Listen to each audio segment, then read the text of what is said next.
문화에 조금 아무래도 청년들이나 고등학생들과 많이 함께 생활을 하다 보니까 다양한 이제 온라인 문화들을 접하고 또 실질적으로 사용하고 있는 입장에서 이 온라인 문화를 어떻게 우리가 또 잘 수용하고 또 사용할 수 있을지에 대해서 한번 이야기를 해보기를 원합니다.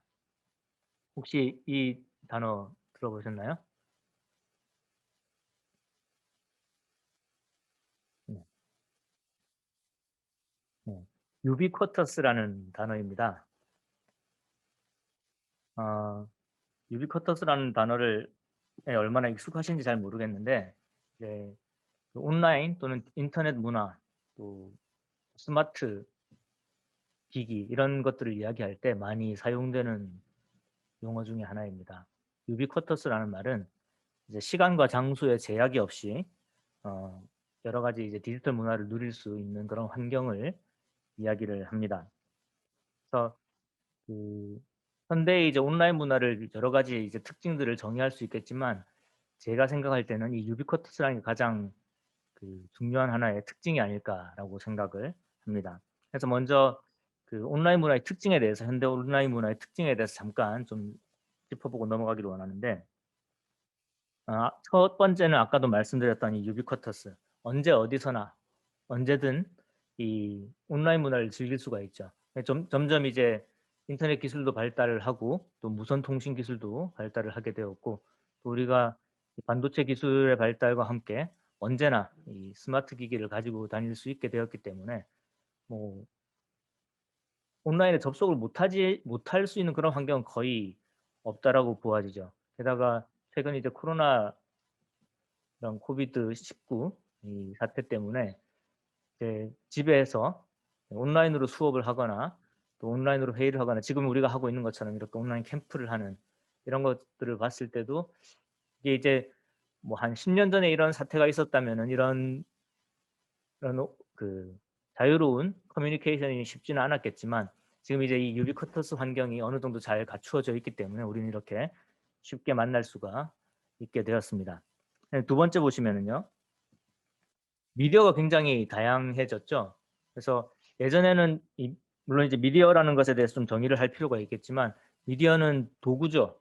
메시지를 전달하는 도구입니다. 가장 이제 전통적인 미디어라고 하게 된다면은 책이 가장 전통적인 미디어라고 할 수 있는데 어떤 사람이 어떤 생각이나 메시지를 전달하고자 할 때에 도구로 사용하는 것을 이제 미디어라고 이야기를 하고 현대 사회는 이제 미디어가 굉장히 다양해졌습니다. 특히 온라인을 즐길 수 있는 그런 미디어가 굉장히 많이 있습니다. 뭐 가령 예를 들자면 휴대폰, 그다음에 이런 스마트 기기들, 그리고 그 휴대폰을 사용하는 여러 가지 그 어플리케이션들도 많아졌죠. 그래서 예전 같으면 뭐 페이스북, 인스타그램 이런 것들, 그리고 요즘 많이 사용하는 유튜브라든지 또 이런 줌이라든지 이런 것들도 이제 일종의 미디어라고 할 수가 있습니다. 그래서 이런 다양한 매체들을 통해서 자기의 생각을 전달을 할 수 있게 되었기 때문에 언제 어디서나 내가 하고 싶은 이야기를 누군가에게 전달할 수 있는 그런 환경이 되었다라고 생각을 할 수 있겠습니다. 그다음에 온라인 문화의 특징 세 번째를 보시면은 빅데이터와 AI라고 볼 수가 있는데 이 빅데이터 같은 경우에는 지금 이제 우리가 사용하고 있는 그런 데이터들을 그 온라인에서 사용하고 있는 뭐 검색어라든지 그리고 제가 여기 오면서 이제 내비게이션을 켜서 어디서부터 어디까지 가는 것을 검색을 했습니다. 그럼 이제 이런 정보들이 이제 온라인으로 다 수집이 되어지죠. 음, 우리가 이제 카카오톡을 많이 사용을 하는데 카카오톡이 무료로 사용을 하잖아요. 거기에 있는 여러 가지 서비스들을 이런 것들이 이제 어떻게 하면은 어떻게 무료로 이렇게 이 기업이 유지가 되느냐, 그러니까 사용자들의 돈을 받지 않고 이런 서비스가 어떻게 유지되느냐 했었을 때 이 뭐 다음이나 카카오 같은 데서는 그 빅데이터를 수집을 하죠. 그 수집된 데이터를 이제 그 물건을 팔다든지 또는 서비스를 제공하는 그런 기업에다가 비싸게 팔 수가 있거든요. 그럼 거기에 어떤 정보들이 있냐면은 어디에 사는 사람들이 어떤 서비스를 많이 이용한다. 또 뭐 버스로 이동하는 사람은 어디서 어디까지 많이 이동하고 택시를 타는 사람은 어디서 어디까지 많이 이동을 하고 또 자가용을 모는 사람은 어디서 어디까지 언제 몇 시에 많이 이동을 한다. 이런 그 데이터들을 통해서 이 그 어떤 지역에 또는 어떤 공간에 적합한 광고를 노출시킬 수가 있는 그런 데이터가 되는 것이죠. 뭐 그것뿐만이 아니라 이제 AI를 통해서 그 사람들의 여러 가지 소비 성향이라든지 또는 검색 성향이라든지 이런 것들을 분석해서 개인에게 맞춰진 그런 그 광고가 가능해지기 때문에 실질적으로 이 뭐 자본주의 사회에서 어떤 수익을 내는 데 있어서 빅데이터나 AI의 활용은 굉장히 중요한 그 수단이 되는 것이고, 이 온라인 문화가 우리가 알게 모르게 이런 빅데이터나 또 AI에 의해서 분석되고 있다라는 것을 우리가 알 필요가 있겠죠. 그다음에 마지막으로는 PPL이라는 말 한번 들어보셨을 것 같습니다. PPL은 원래 이제 Product Placement라는 말의 이제 약자입니다. 실질적으로 외국에서 PPL이라는 단어를 쓰는지는 모르겠는데 우리나라식 표현인 것 같긴 합니다. Product Placement라는 건 무슨 말이냐면 이제 예전 같으면은 어떤 드라마를 보고 나서 드라마가 끝나면 이제 광고가 나왔었죠. 그다음에 뭐 축구 경기를 하면 축구 경기 45분 동안 다 보고 나서 그다음에 전반전 후반전 사이에 이제 광고가 나왔었는데, 그런 것이 아니라 중간중간에 필요한 요소에 그 광고가 필요한 이 제품들을 노출을 시켜서 사람들이 그것에 대해서 궁금해하거나 또 그걸 사고 싶은 마음이 들도록 하는 그런 것을 PPL이라고 하는데, 이 PPL이 이제 온라인으로 많이 들어왔습니다. 사실 뭐 PPL이라는 단어 자체가 중요한 건 아니고, 이 PPL이 상징하는 것은 결국은 그 자본주의, 상업성이 되는 것이죠. 그래서 우리가 즐기고 있는 이 온라인 문화가 알게 모르게 사용자로 하여금 굉장히 많은 광고에 노출시키고 있고, 또 실질적으로 그 기업들이나 또 서비스를 제공하는 또는 재화를 제공하는 그런 곳에서 이 온라인 전반적으로 그런 곳에 자기의 그 광고들을 이렇게 알게 모르게 심어 놓고 있는 것을 알 수가 있습니다. 이런 것들이 이제 굉장히 큰 특징인데요. 여기서 이제 그 아마도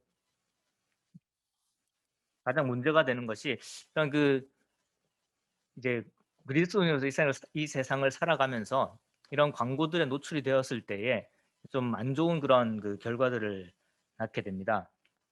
예를 하나를 들어보면은, PPL의 예를 한번 들어보면은, 다음 페이지 보여주세요. 네. 이게 이제 그 유명한 가수의 인스타그램 사진입니다. 그냥 이렇게 보게 되면은 좋아요가 지금 500만 개가 있습니다. 굉장히 이제 유명한 가수다 보니까, 뭐 제가 알기로는 블랙핑크의 지수라는 사람인데, 이렇게 사진 한 장을 찍어서 올리면은 좋아요를 500만이 눌렀으니까 아마 이 사진을 본 사람은 500만이 넘을 거다라고 생각을 합니다. 그러면 이 사진을 보면서 뭐 여러 가지 생각을 할 수가 있겠지만, 어떤 사람들은 이 가수가 입고 있는 옷은 어디에서 파는 걸까? 그리고 액세서리는 어디서 샀을까 하는 궁금증을 가지게 되죠. 근데 사실 이 사진은 그 자신의 그냥 일상을 올린 그런 사진이 아니라, 다음 페이지요. 네. 자세히 보시면은 광고 사진입니다. 근데 이 사람이 자기의 인스타에, 그러니까 지수가 자기의 인스타에 자기 근황이라고 올린 그런 사진이지만, 사실은 이제 까르띠에라는 그 회사의 광고가 되는 것이죠. 그전에는 이런 그 광고 표시가 들어가 있지 않아도 상관이 없었습니다. 근데 이제 작년에 그 법이 바뀌면서 SNS에서 광고를 하게 되면은 이렇게 광고라는 표시를 하도록 되어 있습니다. 이 광고 표시가 되어 있다는 것은 이 사람이 사진을 올릴 때에 그냥 내가 예쁘게 나온 사진을 올려야지 해서 올린 것이 아니라, 예, 그 기업에서 돈을 받고 그 제품을 착용하고 그 착용한 사진을 올리기로 계약이 되어 있는 것을 알 수가 있습니다. 이게 이제 많은 사람들이 이것이 광고라는 걸 인식을 하지 못하고, 예전에는 이렇게 좋아요를 누르고 또 이게 무엇일까 궁금해하고 지수가 차고 있는 저 팔찌를 나도 하나 사야지, 이런 식의 생각을 가지게 되는 것이죠. 그래서 이런 것들이 뭐 지금 제가 보여드린 이런 예는 굉장히 이제 누구든지 잘 쉽게 알 수 있는 예이긴 하지만, 알게 모르게 더 숨겨져서 이렇게 PPL이 되어 있는 것들이 굉장히 많이 있습니다. 그러면 뭐 이게 뭐 잘 이해하고 받아들이면 큰 문제는 없다라고 생각을 할 수가 있겠지만, 이제 이런 것들이 가지고 오는 여러 가지 이제 그 사람들에게 주는 안 좋은 부정적인 그런 영향력이 있다는 것을 기억할 필요가 있겠습니다. 그래서 온라인 문화의 가장 큰 이슈 중에 하나는 다음 페이지 보여주세요.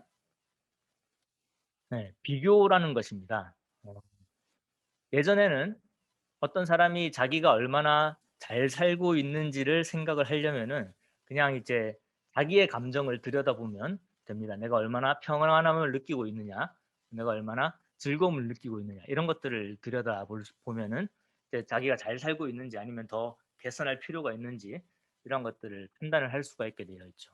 근데 지금 이 시대, 온라인 시대, 유비쿼터스 온라인 시대에서는 이 실시간의 비교가 가능해졌습니다. 무슨 말이냐면은 어떤 사람이 얼마나 더 멋진 옷을 입고 있는지, 또 얼마나 더 맛있는 음식을 먹는지, 얼마나 더 좋은 집에 살고 있는지, 얼마나 더 멋진 그 뭐 남자친구나 여자친구를 가지고 있는지, 이런 것들이 항상 이 SNS를 통해서 올라오고 또 미디어를 통해서 보여지고 있기 때문에 언제든 비교가 되죠. 이 비교가 되면은 비교해서 내가 어떠한 상황에 있는지를 보고 그것으로 인해서 나의 자신의 위치를 생각을 해보게 되고 나의 행복을 가늠하게 된다라는 것입니다. 우리가 이제 SNS에서 많이 보게 되는 여러 가지 사진들을 한번 볼까요? 이런 것들. 내가 뭐 미슐랭 4스타 레스토랑에서 밥을 먹었다. 이런 거 이제 사진 많이 올라오죠. 그래서 얼마나 맛있는 음식을 먹었는지 이런 사진이 올라오면은 이제 올리는 사람은 자랑을 하기 위해서 올리는 것이고 이걸 보는 사람은 그 자랑을 보면서 알게 모르게 비교를 하게 되죠. 그래서 '나는 이렇게 맛있는 걸 언제 먹을 수 있을까?' 이런 생각들을 하게 됩니다. 또 뭐 이런 사진들 그 숙소에서 호텔에서 아주 멋진 전경이 있으면은 그런 사진들을 올리면서 '나는 어떤 좋은 호텔에서 얼마나 뭐 비싼 방에서 또 얼마나 경치가 좋은 곳에서 시간을 보내고 있다. 그러니까 내가 이만큼 행복하다.'라는 것을 사람들한테 보여주고 싶어요. 그게 진실이든 아니든 이렇게 사진에서 보여지는 또는 뭐 동영상에서 보여지는 그런 모습들을 이제 이 사진을 보는 사람들은 자기가 있는 상황과 이 사람이 올린 그 사진에서 만들어진 그 이미지를 비교를 하게 되는 것이죠. 그리고 또 집에서 맛있는 음식을 얼마나 맛있게 해 먹었는지 이런 사진들이 올라오게 됩니다. 그럼 그걸 보면서 '아 나는 이런 요리를 할 수 있을까? 우리 집은 얼마나 더 행복하게 가정을 꾸리고 있을까?' 이런 것들이 이제 비교가 되는 것입니다. 그러니까 이 유비쿼터스 온라인 시대가 되면서 사람들은 정말 실시간으로 나의 상황과 다른 사람들의 상황을 비교하게 되었고 그런 비교를 하는 그 과정 속에서 이제 내가 얼마나 행복한 사람인지 아닌지가 남보다 더 행복해야 되고 남보다 더 좋은 음식을 먹어야 되고 남보다 더 좋은 곳으로 가야 되고 또 더 멋진 그런 옷을 또 더 멋진 액세서리를 더 멋진 차를 더 좋은 집을 사야 된다라는 그런 이 압력을 받게 되는 것이죠. 그런 생각들을 가지게 되는 것입니다. 그래서 이런 것들이 그 사실은 이제 자본주의가 우리에게 주게 되는 그런 생각들이고 내가 가진 것 그러니까 나의 어떠함이 아니라 나와 다른 사람의 관계성에서 나의 소중함을 찾는 것이 아니라 내가 얼마나 많은 것을 가지고 있는지, 내가 돈이 얼마나 많은지, 자본주의에서 요구하는 그런 그 서비스나 재화들을 얼마나 갖추고 있는지가 나의 행복을 가늠하게 되는 그런 수단이 되게 만드는 그런 문제가 있습니다. 그래서 이게 굉장히 큰 사회적인 이슈가 될 수가 있습니다. 최근에 이제 벼락거지라는 그런 표현이 생겨났습니다. 벼락거지라는 표현도 비교를 통해서 나온 표현이죠. 다른 사람들이 갑자기 돈을 많이 벌게 되었을 때 내가 가지고 있는 것은 그대로인데 그냥 변한 게 아니에요. 내가 더 가난해진 것이 아니에요. 그런데 벼락거지가 되었다라는 표현을 쓰는 것은 이 온라인 시대가 보여주는 실시간 비교 때문에 그런 표현들이 만들어지게 되는 것입니다. 다음 페이지 볼게요. 경 말씀입니다. 요한일서 2장 16절에서 17절 말씀을 제가 읽어 드리도록 하겠습니다. 이는 세상에 있는 모든 것이 육신의 정욕과 안목의 정욕과 이생의 자랑이니 다 아버지께로부터 온 것이 아니요 세상으로부터 온 것이라. 이 세상도 그 정욕도 지나가되 오직 하나님의 뜻을 행하는 자는 영원히 거하느니라. 여기 그 표현 보시면은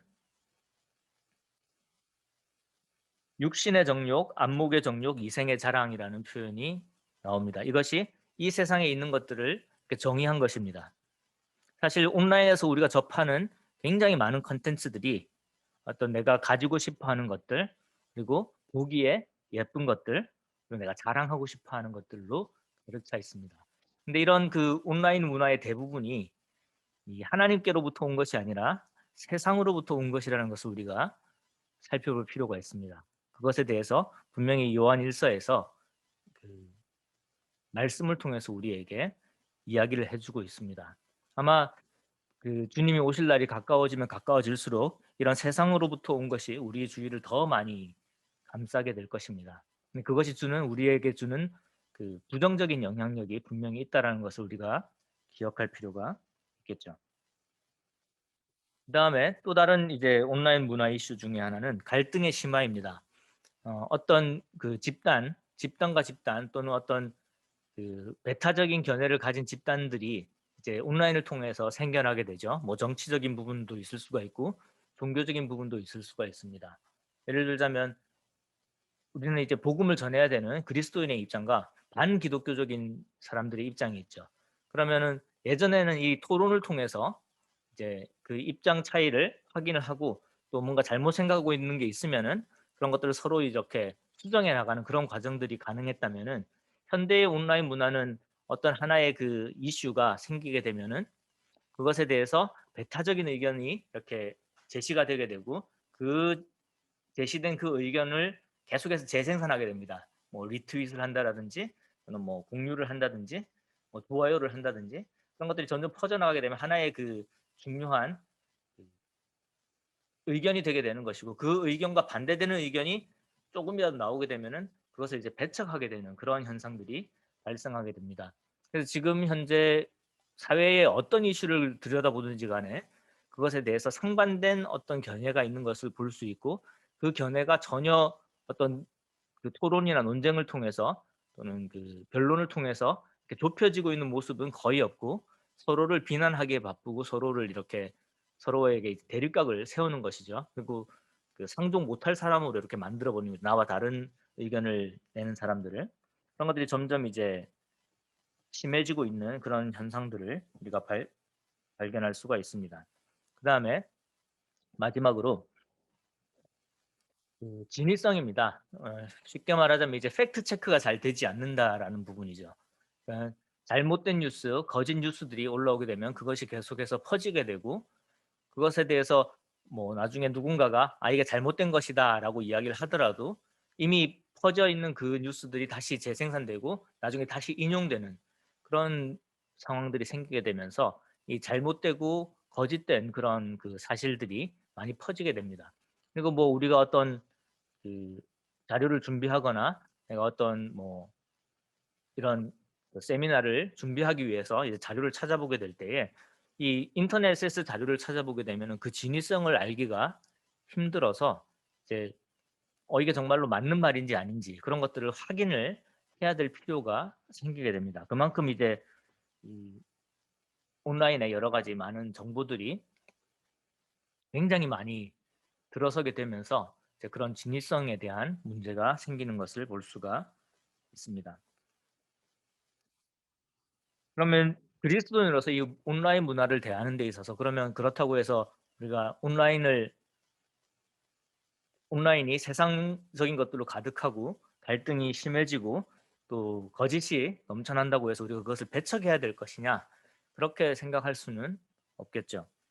아까 읽었던 그 말씀을 다시 한번 보게 되면은 우리가 이 세상을 살아가면서 세상에서 나온 것들에 둘러싸여서 살고는 있지만 근데 이 세상이나 그 정욕들은 다 지나가는 것들이고 무엇이 영원하다고 그러죠? 오직 하나님의 뜻을 행하는 자는 영원히 거한다라고 말씀하고 있습니다. 오늘 주제의 말씀도 무엇이었냐? 우리가 하나님을 그러니까 어떤 인격적인 하나님을 만나서 그렇죠? 항상 우리와 함께 하시는 그런 하나님을 만나서 인격적으로 만나서 그 하나님께로 돌아갈 필요가 있다라는 그런 말씀이었는데 결국 우리가 온라인 문화를 대하는 그 태도에 있어서도 이것이 우리에게 주어졌을 때에 하나님께서는 어떻게 하시기를 원하시는지, 그리고 하나님의 뜻이 어디에 있는지를 발견하는 것은 굉장히 중요한 것이라고 생각을 합니다. 어 온라인 문화의 우리가 장점을 잘 활용할 필요가 있습니다. 근데 이 온라인 문화의 특징 중에 하나는 뭐냐면은 이 창의성을 살려준다라는 특징이 있습니다. 이게 무슨 말이냐면은 제가 이제 고등학교 교사로 있습니다만 학생들의 그 재능은 굉장히 다양해요. 좋아하는 것들이 다양하고 자기가 할 수 있는, 잘할 수 있는 것들이 사람마다 다 다릅니다. 그런데 지금까지의 사회는 어떠했냐면은 이 능력이 있는 학생들에게 보여주는 하나의 그 길이, 진로가 이렇게 정해져 있었어요. 뭐 요즘도 쓰는지 모르겠는데 이과적인 재능이 있는 사람이라면은 이제 의대를 가라, 또는 문과적인 재능이 있는 사람이라면 저기 뭐 법대를 가라, 이런 식으로 어느 정도 정해져 있는 거죠. 뭐 교사가 되어라, 또는 뭐 의사가 되어라, 또 약사가 되어라, 뭐 이런 식의, 그러니까 뭔가 능력이 있는 그 아이들에게 그가 다른 재능을 분명히 가지고 있음에도 불구하고 이 사회가 제시해 주는 그런 길이 그렇게 많지는 않았습니다. 근데 이 온라인 문화가 대두되면서 굉장히 다양한 미디어들이 생겼고, 그 미디어를 우리가 어떤 그 큰 자본이 있어야 된다거나 아니면 어떤 뭐 선점을 해야 된다는 그런 거 없이 굉장히 쉽게 그런 문화들을 사용할 수 있는 그런 시대가 되었죠. 그게 아까 말씀드린 그 유비쿼터스 시대인 건데, 그래서 자신의 창조력을, 그러니까 창의력을 이렇게 언제든지 발휘할 수 있는 시대가 되고, 그것을 다른 사람들을 위해서 사용하는 것이 굉장히 쉬워진 시대가 되었습니다. 그것은 무슨 말이냐면은 하나님께서 나에게 주신 재능을 다른 사람들을 위해서 좀 더 잘 쉽게 사용할 수 있는 환경이 되어져 있다라는 것입니다. 그러한 것들을 우리가 잘 활용하게 된다면은 내가 하나님께서 나에게 주신 그 달란트를 굉장히 그 활발하게, 그리고 또 정확하게, 또 의미 있게 하나님의 뜻에 맞게 사용할 수 있는 그런 시대가 되었다라는 것이죠. 이건 굉장히 좋은 부분이라고 생각을 합니다. 그래서 자신의 창의력을 이 온라인 미디어를 통해서 활용할 수 있는 방법을 찾는 것은 이 나에게 주신 하나님의 재능을 썩히지 않고 잘 활용할 수 있는 그런 기회가 된다라는 것입니다. 그리고 두 번째는 지금 우리가 누리고 있는 이 연결입니다. 온라인은 굉장히 쉽게 우리와 다른 사람들을 연결해 줍니다. 물론 직접 만나지 못해서 불편한 부분도 분명히 있지만, 또 반대적으로 정말 만나기 정말 어려운 곳에 있는 사람들 너무나 쉽게 만나게 해 주고 그곳의 소식을 쉽게 들을 수 있도록 해 줍니다. 이건 굉장히 우리에게는 좋은 기회가 되는 것입니다. 우리는 모든 사람들한테 복음을 전해야 되는 그런 사명을 받고 있습니다. 우리 지상명령 마지막에 기억나십니까? 우리는 복음을 전해야 됩니다. 모든 모든 족속으로, 모든 민족으로 우리가 하나님의 뜻을 따르고 예수님을 알 수 있도록 복음을 전해야 되는 사람들입니다. 근데 예전 같으면 내가 갈 수 있는 게 물리적인 한계에 부딪혀 있는데, 지금은 이 온라인을 통해서 어디서나 누구에게나 이렇게 우리의 손을 뻗칠 수 있고 내가 도와줄 수도 있고 또 그들의 이야기를 들을 수도 있는 시대가 되었습니다. 얼마 전에 이제 묵동교회에서 남아공에 계시는 박성민 선교사의 와 이렇게 줌으로 연결해서, 지금처럼 줌으로 연결해서 그곳에 있는 생생한 이야기를 들을 수가 있었습니다. 그전까지는 우리가 거기를 가야 된다거나 아니면 선교사님이 여기에 와서 이야기를 해야지 되는데, 지금 그곳에서, 그러니까 남아공 그곳에서 지금 상황이 어떤지에 대해서 바로 이렇게 얼굴과 얼굴을 대하여 보면서 이야기를 할 수 있고 또 질문도 해보고 또 긴급하게 우리 기도가 필요한 부분들을 들을 수가 있었습니다. 그리고 그 밴드라든지 밴드에 이제 가입을 하게 되면은 그 선교사 형제님 자매님이 이렇게 밴드를 만들어 놓으면은 그 밴드에 가입해서 거기에 들어가서 나의 이야기도 하고 또 그쪽의 이야기도 듣고 이렇게 서로 교제를 하기 때문에 할 수 있기 때문에 이제 선교지에 있으신 분들도 외롭지 않을 수가 있고, 또 선교지에 있지 않은 우리들은 그 선교지에 어떤 도움이 될 수 있을지를 고민할 수 있고, 또 그쪽 과 함께 영적인 교류를 할 수 있다라는 그런 장점이 있습니다. 다음 페이지를 한번 보여주시고요. 이제 네, 유튜브죠, 그렇죠? 우리 지금 작년 2020년 CBF가 계속 정기 집회를 할 수 없는 상황이었기 때문에 온라인 정기 집회를 하고 그 온라인 정기 집회를 유튜브 실시간으로 라이브로 중계를 하기도 하고 또 그러한 그 내용들을 다시 편집을 해서 이렇게 다시 볼 수 있도록 해두었습니다. 그래서 언제든지 이렇게 여기 진행하는 사람들과 또 참여하는 사람들이 함께 연결되어 있는 그 연결성을 우리가 누릴 수가 있게 된 것이죠. 그리고 페이스북을 통해서도 그 선교지에 있는 우리 여러분 CBF 선배님이신 김용천 선교사님이신데 그곳에서 인도네시아에서 어떻게 생활하고 계시는지 또 그곳에서 전달하는 그런 인사말을 우리는 앉아서 어디서든지 쉽게 확인을 할 수 있고 쉽게 좋아요를 누를 수가 있습니다. 이것은 이제 우리를 그들과 연결해주는 그리고 정말 우리의 도움이 필요한 곳과 연결해주는 중요한 그 매개체가 되는 것입니다. 그래서 이러한 그 커넥션을 통해서 아까 앞에 말했던 나의 창의력, 그러니까 내가 할 수 있는 일들을 멀리 있는 누군가에게 혜택을 줄 수가 있는 거예요. 하나님께서 나에게 사용하라고 주신 그 재능을 잘 발현해서 발휘해서 또 더 멀리 있는 사람들, 더 나의 도움이 필요한 사람들한테 그 도움을 줄 수 있는 그런 환경이 되었다라는 것입니다.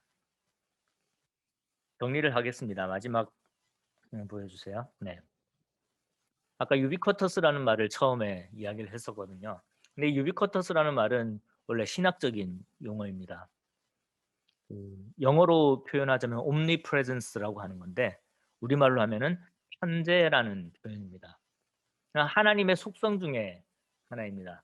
하나님이 어디에나 계시다라는 그 표현을 할 때 우리는 유비쿼터스라는 용어를 사용을 했습니다.